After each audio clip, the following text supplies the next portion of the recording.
Food is arguably one of the most important aspects of our lives. When I think of food, I think of home.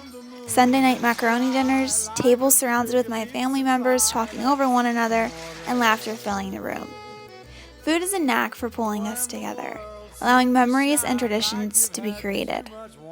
My family came to the United States from Roseto and Calabria, two southern Italian towns, and they also traveled here from parts of Sicily. In Italy, they grew up on the land, growing their own tomatoes, catching their own fish, baking their own bread.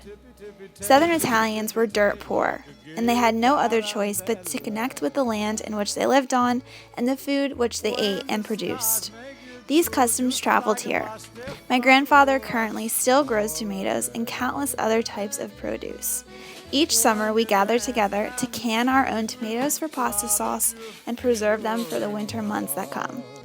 Each Christmas, we eat 7 fishes to bring us luck for the new year, a sacred Italian tradition.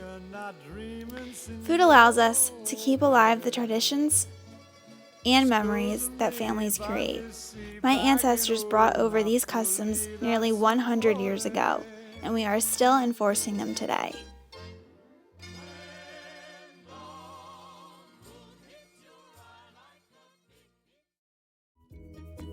Food is not only important to Italians. Love for food in the Jewish culture is a passion and way of life. It is a unique synthesis of cooking styles from the many places that Jews have lived throughout the centuries that is categorized by a number of dietary constraints. Food shows influence of Middle Eastern, Mediterranean, Spanish, German, and Eastern European cooking styles. Natalie's family follows these dietary constraints, such as not mixing milk and meat. They cook fresh eggplant parmesan, roasted vegetables, risotto, as well as pasta and other dishes, such as fish, that reflect a Mediterranean diet.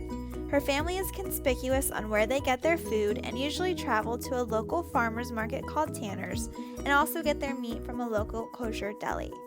In our hometowns, we are able to consume fresh, local, and healthy food because the accessibility to these outlets is so obtainable for not only us and our families, but for our neighbors and friends.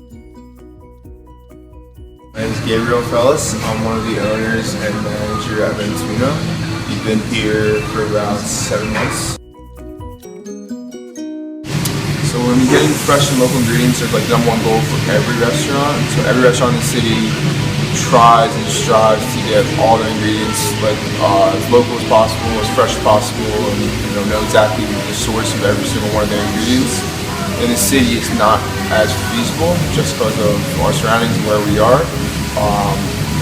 Every restaurant tries to emulate small restaurants out in the suburbs or restaurants closer to the sources, closer to farms and closer to the oceans and waterways and all that stuff. But it's not totally possible in the middle of the city.